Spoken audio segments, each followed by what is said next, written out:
Her niece was about to drive off until she saw a body laying right here in the grass. Now as she moved closer, it was Miss Irvin who was shot in the head. People along Miller Avenue say potholes can no longer be dodged, and now they're calling on the city for help. Bullet holes are left marked on a home where 7-year-old Quintavious Allen was shot, and toys he could have played with are left untouched. Byram is hosting their annual Swinging Bridge Festival starting today at 4 p.m. located on Sidewell Road. The two-day event is a chance for a fun-filled weekend with family. There will be amusement rides, a variety of food choices, over 100 vendors, and fireworks showings. Live entertainment performances from solo artists and bands like the Freedom Band and 601 Band are also part of the lineup. Now, this event is free admission for both nights. The festival will start at 10 a.m. on tomorrow, so be sure to come out for some family fun. Reporting in Byram, Cianna Reeves, WJTV 12. The Mississippi Department of Corrections is hosting a career fair today for ex-convicts who are looking for employment. Nearly 30 vendors such as Sanderson Farms, Walmart, and Tyson Foods will be providing job opportunities. This event is not only open to former inmates, but non-felons are also encouraged to attend. The job fair is free admission and will begin at 9 a.m. until noon at the Mississippi Agriculture and Forestry Museum. For more information, visit WJTV.com. Reporting in Jackson, Cianna Reeves, WJTV 12. A viral video of a Richmond police officer and a group of teens dancing has led to a lesson learned about perception. The Ridgeland Police Department received a call that black teens were in the park fighting, but when they arrived to the scene, it was quite different. Once we talked to them respectfully and we saw that they responded even more kindly, we went on from there. That's when we just started talking about, what we were doing, and then that's when they asked to see us dance, and it was on from there. Officer Lazarius Thomas pulled up and responded by challenging one of the group members to a dance battle. The video now has over 20,000 views. We just saw them dancing, playing, joking around. So at that point, we realized, hey, these are just people having a good time dancing. And once we found out that they were a dance crew and they were just having a session, dancing, we realized, hey, everything was fine. Thomas says dancing with them was the perfect way to show community involvement, a duty he's committed to every day. We do love our community and we love our citizens, and we are involved in our community. And that's just a way that, we can show that was by me getting in there dancing with them. Whether you can dance or not, it's the thought that counts. Taylor says she was happy to see a police officer put their guard down and just enjoy. Since the dance-off went viral, Jigga, Mississippi has been receiving opportunities to dance in front of city officials and at community programs teaching kids their dance style. Shay, back to you. As days pass without an arrest to a 7-year-old boy's murder, Brookhaven Police Chief Kenneth Collins is pleading for the community's help. They didn't have the right to kill this child. And if the community don't come together and help us solve this case, it's a shame. Bullet holes are left marked on a home where 7-year-old Quintavious Allen was shot, and toys he could have played with are left untouched. Dora Banks, who lives in the area, describes hearing gunshots and how it came as a shock. I'm thinking like I'm in a darn war zone. Boom, boom, boom. I don't know what give a person that courage or heart to go by and shoot in somebody's house like that anyhow with that type of darn weapon and know it's kids. Recently, the 7-year-old boy shared an unforgettable message to his grandmother, one that says a lot about his faith. This child told her that Jesus had a place for him to stay. And he said it to her 3 times. And she said, no, baby, you're going to be here with us. And what he said, no, Jesus got a place for me to stay. Everybody loves their child. That wasn't nothing but a baby. The chief says they will work hard to make sure justice is served and says that anyone with tips to please come forward. Reporting in Brookhaven, Cianna Reeves, WJTV 12.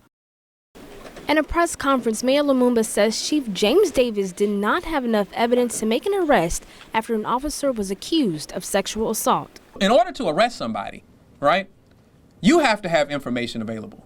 You are violating someone's life and liberty when you arrest them, and so you have to have all of the information to you. And so not to have that, he operated within the guidelines of the information that was available. Meanwhile, the family's attorney, Lisa Ross, says the chief failed to address the situation in due time, even after presenting the evidence. She left. She showed them the place, the hotel where the police officer had taken her daughter.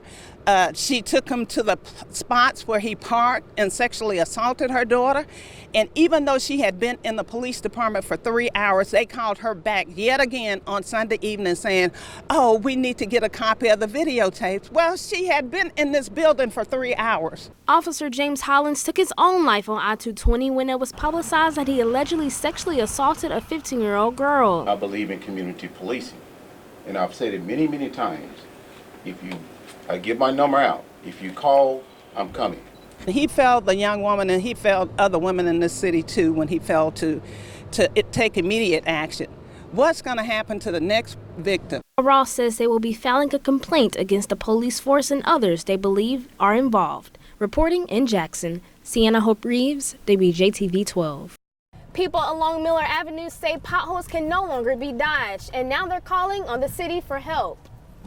Steep potholes on a Jackson street is causing growing concerns for people living in the area. Beverly Crump says driving on the road is becoming even more dangerous. You have to wait until if they come in, another car coming, you have to wait until they go so you can go, because you can't go on the street. You have to get almost in the grass. After years of damages, Crump says she is frustrated with the city's slow response. We've been reporting this to the city, I know, since last year. We try to go through the proper channels, and of course, we still have this. It's the result. A result she knows will take time, but an issue she will continue to tell city officials. And I know we're not the only street. I know it's other obligations, but this is one street at a time. Have a task force to come out and see what your residents are going through, Don't just come out when it's time to get reelected, because they are the faithful ones that put you in office. The city of Jackson says they are aware of the road's bad condition and have plans to repair. Reporting in Jackson, Cianna Hope Reeves, WJTV 12. The Mississippi Department of Corrections is holding its first annual reentry job fair in an effort to give formerly incarcerated people a second chance at life. Marvin Ross was a product of his own environment that led to serving a 20-year sentence. I was just trying to provide, and I did what I deemed necessary and made a whole lot of bad decisions and a whole lot of bad choices. And so now I'm trying to correct my wrongs. Now, 3 months after his release from federal prison, he says being employed will provide him with an opportunity to turn his life around for good. It's so easy to get convicted now, it seems, and just give us a chance. You know what I'm saying? We make mistakes, but don't continue to convict us. A lot of us don't do things like that just to be doing it. A lot of us do it because of a necessity. Adam Todd, the primary organizer of the job fair, says the purpose is to eliminate the stigma of ex-convicts. We are trying to prevent that cycle of incarceration. A proper job, not only a job but a career path, that can help someone stay out of the system.